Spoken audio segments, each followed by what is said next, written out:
एक साहूकार था। उस साहूकार का दूर दूर तक बहुत बड़ा व्यापार फैला था, लेकिन साहूकार का कोई संतान नहीं था। उस लिए साहूकार हमेशा दुखित रहते थे। उनकी मुख पर थोड़ा भी हंसी नहीं।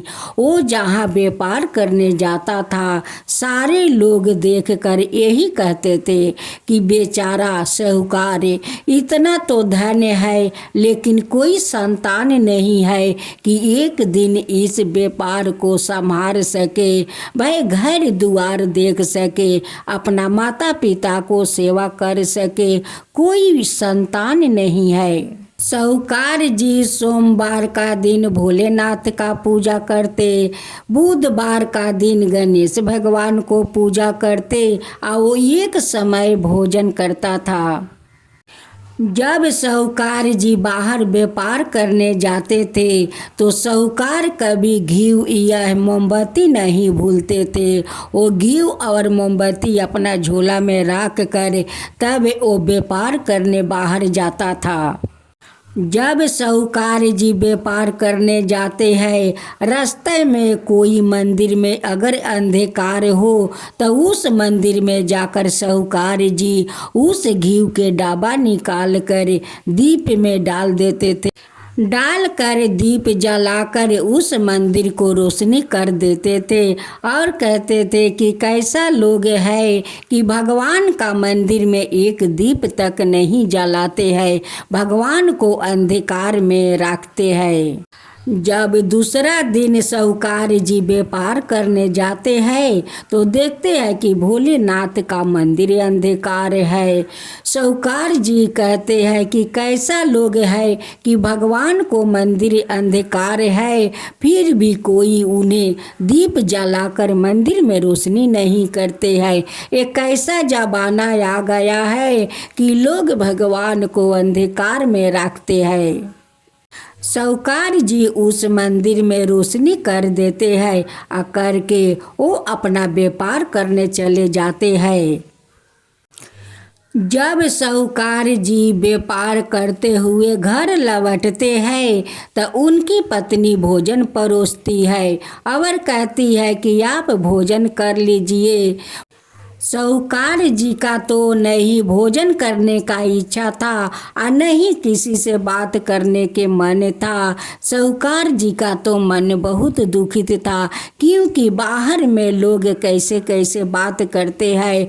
वो सारे बात सुन सुन कर साहूकार जी बहुत दुखित हो जाते थे। साहूकार जी का पत्नी कहती है कि स्वामी, आप नहीं ठीक से भोजन करते हैं, नहीं किसी से बात करते हैं, आपको क्या हुआ है कि आप भोजन नहीं करते हैं, किसी से बात नहीं करते हैं?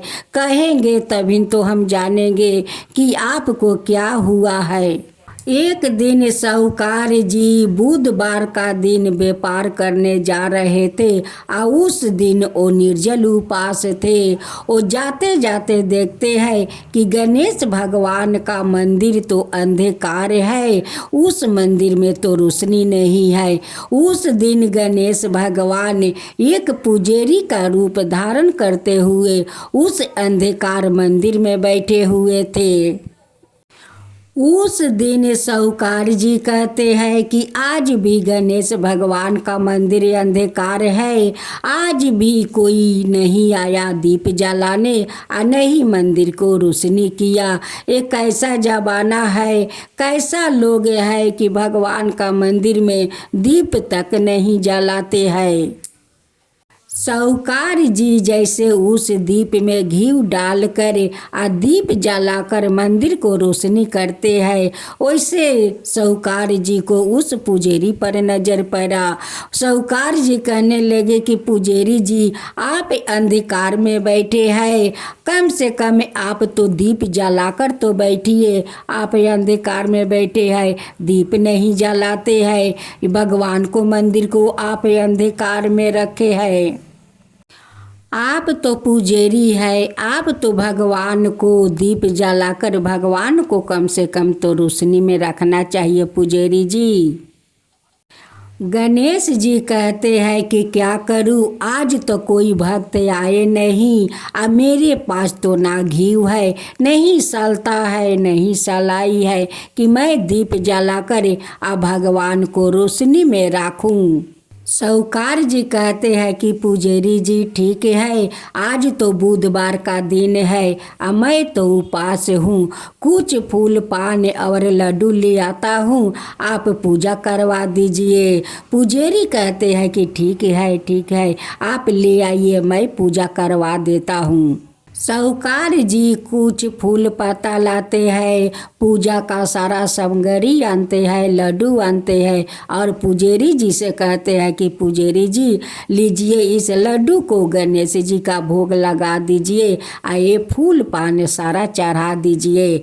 उस गणेश ने कहते हैं कि साहूकार जी आज अपना हाथ से इस गणेश जी को भोग लगाइए, ये सारे फूल पत्ता आप उनके चरण में चढ़ाइए। साहूकार जी कहते हैं कि पुजारी जी आप तो पूजा करवाते हैं, आज क्यों बोलते हैं कि आप अपना हाथ से चढ़ाओ।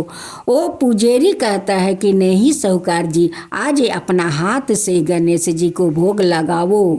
साहूकार जी अपना हाथ से फूल पान चढ़ाते हैं, गणेश भगवान को लड्डू को भोग लगाते हैं और आरती करते हैं। पूजा पाठ जब समाप्त हो जाता है तो पुजारी कहते हैं कि साहूकार जी इस लड्डू को आप ले जाइए, इस लड्डू बाहर में किसी को मत दीजिए, इस लड्डू को आप दोनों पति पत्नी सेवन कर लीजिए। साहूकार जी कहते हैं कि देखिए पुजारी जी, मेरा घर में तो कोई है नहीं कि मैं सबको जाकर घर में दूं, हम तो बाहर को लोगों को प्रसाद बांट देती हूँ। साहूकार का तो पता नहीं है कि जो पुजारी है वो पुजारी नहीं है, वो तो गणेश भगवान है। पुजारी का रूप धारण करते हुए उस अंधेरा मंदिर में बैठा हुआ था। साहूकार जी उस पुजारी को बात मान कर उस लड्डू को दोनों पति पत्नी सेवन कर लेते हैं और उसी रात में साहूकार का पत्नी माँ बन जाती है। फिर साहूकार जी दूसरा दिन व्यापार करने जा रहे थे। उस दिन सोमवार का दिन था। उस दिन साहूकार भी उपास थे। वो जाते जाते देखते हैं कि भोलेनाथ का मंदिर में तो अंधकार है। साहूकार देख कर कहते हैं कि लोग कैसे हैं कि भगवान को मंदिर में एक दीप तक नहीं जलाते हैं। एक ऐसा जमाना आ गया है कि भगवान को लोग मंदिर में अंधेरे रखते हैं। उस मंदिर में भी भोलेनाथ पहले से उस पुजारी का रूप धारण करते हुए अंधकार में बैठे हुए थे। जब साहूकार दीप जलाकर रोशनी करते हैं तो उस पुजारी जी को देखते हैं। कहते हैं कि पुजारी जी आप इस अंधकार में बैठे हुए हैं, कम से कम आप एक दीप तो जला लीजिए। भोलेनाथ कहते हैं कि मैं क्या करूं, आज कोई भक्त मंदिर नहीं आया और नहीं मंदिर में दीप जलाया। मैं तो अंधकार में बैठा हूँ, मेरे पास तो नहीं घी है और नहीं सलता है और नहीं सलाई है कि मैं दीप जलाकर भगवान को रोशनी करूँ। साहूकार जी कहते हैं कि पुजारी जी आज तो सोमवार का दिन है और मैं सोमवार को उपास करता हूँ, भोलेनाथ का पूजा करता हूँ, मैं कुछ फूल जल ले आता हूँ, आप पूजा करा देंगे। कहते हैं कि हाँ हाँ क्यों नहीं, आप जाओ जल फूल लेकर आओ, मैं आपको पूजा करवा देता हूँ। साहूकार जी बेल पाता जल फूल और फल मूंग लेकर सारे सामग्री मंदिर में आते हैं और कहते हैं कि पुजारी जी लीजिए, अब आप पूजा करवा दीजिए। पुजारी जी कहते हैं कि देखिए अपना हाथ से भोलेनाथ को सब कुछ चढ़ाइए, आरती कीजिए। जब पुजारी जी पूजा करवा देते हैं तो कहते हैं कि 2 फल ले जाओ, दोनों फल किसी को मत देना, तुम दोनों पति पत्नी सेवन कर लेना। साहूकार जी कहते हैं कि पुजारी जी, जब बुधवार का दिन गणेश भगवान का मंदिर में गए थे तो उस पुजारी यही बात बोले थे कि ये फल ले जाकर दोनों पति पत्नी सेवन करना। आप भी कहते हैं कि दोनों पति पत्नी सेवन करना, बाहर मत किसी को देना। साहूकार जी का तो ये भी पता नहीं है कि वो तो गणेश है या ये भोलेनाथ है, दोनों तो बाप बेटा है, तो दोनों को तो एक जैसा तो कनेक्शन होगा, एक जैसा तो बात होगा। आप बताइए पुजारी जी, आप दोनों में कोई कनेक्शन है क्या कि आप दोनों एक जैसे बात करते हैं? साहूकार जी उस मंदिर से 2 फल लेकर आते हैं और दोनों पति पत्नी सेवन करते हैं। साहूकार का पेट में तो जुड़वा बच्चा पलने लगा। साहूकार का पत्नी को तो पता नहीं है कि वो माँ बन चुकी है, साहूकारों को पता नहीं है कि मेरे पत्नी माँ बन चुकी है। साहूकार जी चिंता करते करते, चिंता के कारण साहूकार जी का नींद में चलने का बीमारी पकड़ लेता है। एक दिन साहूकार जी दिन में सोए हुए थे और उनकी पत्नी काम कर रही थी। उस दिन साहूकार जी उठकर चलते चलते एक नदी के किनारे, जहाँ झरना का पानी गिर रहा था, नदी बह रहा था, उस नदी में अगर साहूकार गिर जाता तो ना जाने कि उस नदी कहाँ ले जाती, कहाँ उन्हें फेंक देती। उस समय भोलेनाथ और गणेश एक पहाड़ पर बैठे हुए थे। गणेश जी देखते हैं, कहते हैं कि पिताजी देखिए, साहूकार का तो नींद का बीमारी है और नींद में देखिए वो चलकर कहाँ पर आया है, अगर वो नदी में गिर जाता है तो साहूकार नहीं बचेगा पिताजी। वो फौरन बाप बेटा दोनों आ जाते हैं और साहूकार जी को बचा लेते हैं। जब साहूकार जी का आँख पर गणेश जी पानी का छींटा मार रहे थे, तब तो साहूकार को नींद खुल जाता है। साहूकार कहता है कि मैं कहाँ चल कर आया हूँ, मुझे तो पता नहीं चला कि मैं कब इस नदी के किनारे आ पहुँचा। साहूकार जी दोनों को शुक्रिया करने लगे और कहने लगे कि आप लोग को मैं जितना धन्यवाद करूं वो कम पड़ जाएगा, अगर आप लोग नहीं आते तो शायद मैं नहीं बचता, ना जाने कि इस नदी मुझे कहाँ लेकर फेंक देती। साहूकार जी कहते हैं कि आप दोनों तो मेरे लिए भगवान है, भगवान बन कर आए और मेरे प्राण को रक्षा किए। अब तो गणेश जी कहने लगा कि अगर भगवान आपको सामने आ जाए तो क्या करेंगे? तो वो साहूकार कहता है कि आप क्यों मुझसे मजाक करते हैं, मेरा ऐसा सौभाग्य कहाँ है कि मुझे भगवान से दर्शन होगा। अगर भगवान से दर्शन हो जाता तो मैं भगवान से यही पूछता कि हे भगवान, मेरा सेवा में क्या कमी रह गया है कि आज तक मैं पिता नहीं बना। भोलेनाथ और गणेश दोनों अपना रूप में आ जाते हैं और गणेश कहते हैं कि देखिए, आपके सामने तो भगवान आ गए, अब आप भगवान से क्या कहना चाहते हैं, अब कह दीजिए। साहूकार जी दोनों को पैर पर गिर जाते हैं और गिर कर रोने लगते हैं और कहते हैं कि हे भगवान, हमें माफ़ कर दीजिए, हे प्रभु मुझे माफ़ कर दीजिए, मुझसे बहुत भूल हो गया प्रभु, बहुत भूल हो गया। भोलेनाथ कहते हैं कि नहीं साहूकार नहीं, तुमसे तो कुछ नहीं भूल हुआ है, तुम तो हम दोनों को श्रद्धा भक्ति से पूजा करते हो, बहुत श्रद्धा भक्ति से पूजा करते हो और तुम पर हम दोनों बहुत पसंद है, बहुत पसंद है तुम्हारा श्रद्धा भक्ति देख कर। साहूकार जी कहते हैं कि हे भगवान, हे भोलेनाथ, हे गणेश भगवान, आज तो आप दोनों को दर्शन पाकर मैं बहुत धन्य हो गया, बहुत धन्य हो गया। हे भगवान, अब मुझे कुछ नहीं चाहिए।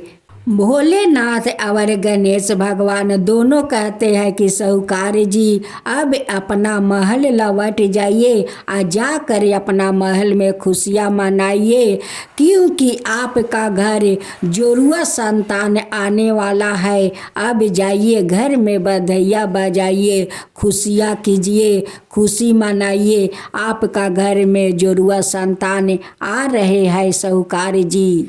भोलेनाथ और गणेश भगवान दोनों उनकी आने वाला दोनों संतान को अमर रहने का वरदान देते हैं और कहते हैं कि साहूकार अब अपना घर लौट जाओ, मेरा आशीर्वाद तुम्हारा दोनों संतान पर बने रहेंगे। आशीर्वाद देकर दोनों अंतर्ध्यान हो जाते हैं और साहूकार जी अपना महल जाकर खुशियाँ मनाते हैं।